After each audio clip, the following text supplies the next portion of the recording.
Get ready, 10 seconds, 5 seconds, start.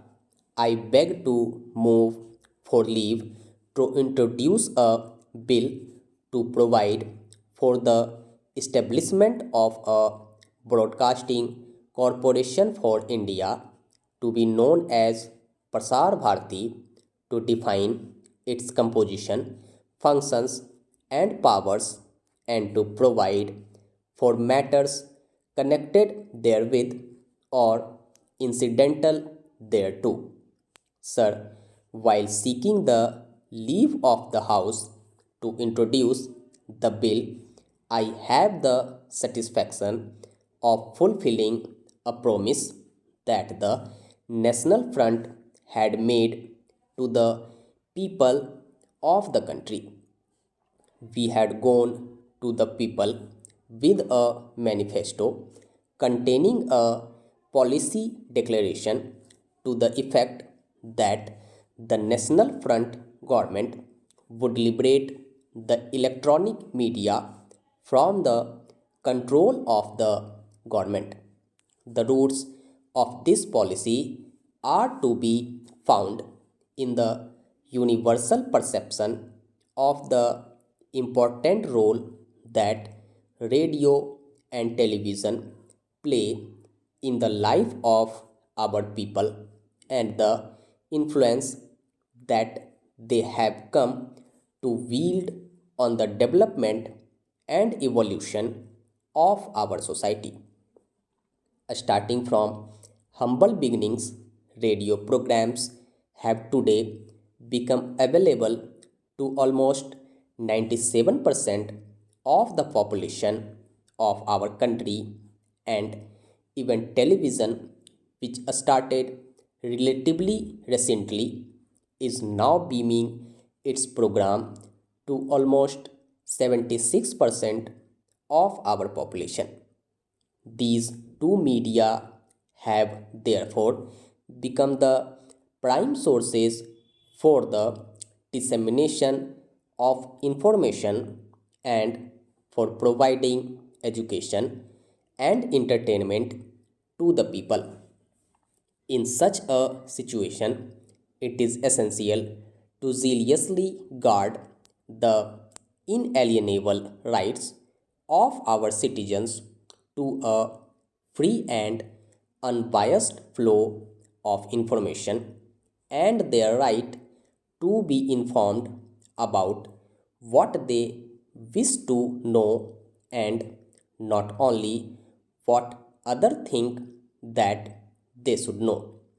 We believe that no matter how enlightened the government is, any control would, by definition, be an encroachment on this free flow of information and ideas.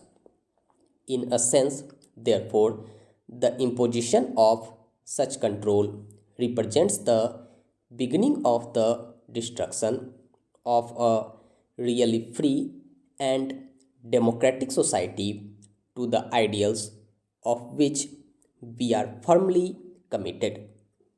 We have in the recent past seen the brazen and uninhibited misuse of these two media for narrow partisan purposes, resulting in the total destruction of their credibility, which is and must always remain the most prized asset of any broadcasting system. There have been aberrations in the manner in which news and current affairs programs with political and social content have been presented. The media have too often been manipulated in total violation of the accepted norms. I would like to draw your attention briefly to the background of the bill which I am presenting today, and to some of its salient features.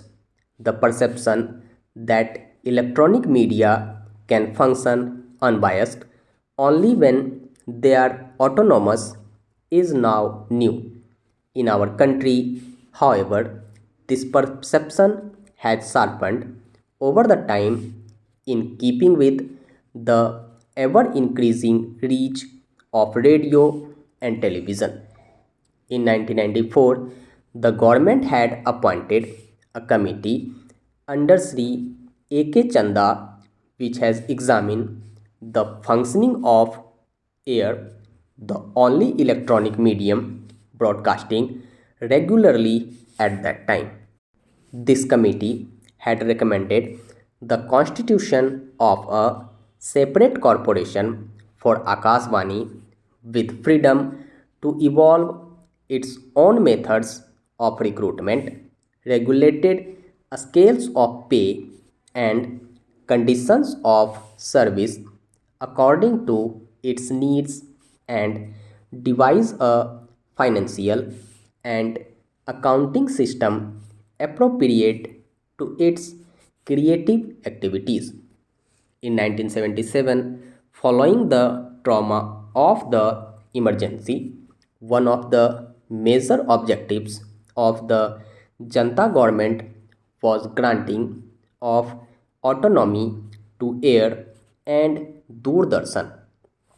A committee had been appointed under the chairmanship of Sri V.G. Varghese to examine the functioning of the two media and to make appropriate recommendations. On the basis of their recommendations, a bill called the Prasar Bharati Bill was introduced in the Lok Sabha in 1999. This effort, however, came to naught as the bill lapsed with the dissolution of the Lok Sabha. In the present bill, we are proposing initially only one corporation to be set up with two wings, one for radio and the other for television. There will be a board of governors with four full-time governors, namely chairman, executive governor, governor finance, and governor personnel. In addition, there will be six part-time governors who will be people of eminence in various fields of relevance to the two media. The two Director General of Radio and Television will report to the Executive Governor. We have provided for a method of appointment of the chairman and governors, which virtually does away with the government's role in the process. They will be appointed by the President on the recommendations of a committee consisting of the chairman of the Council of States, the chairman of the Press Council of India, and a nominee of the President of India. The independence of the Board of Governors has been further strengthened by providing that the chairman and governors, before the expiry of their terms, can only be removed in the same manner as prescribed for the removal of the chairman and members of the Union Public Service Commission in the Constitution.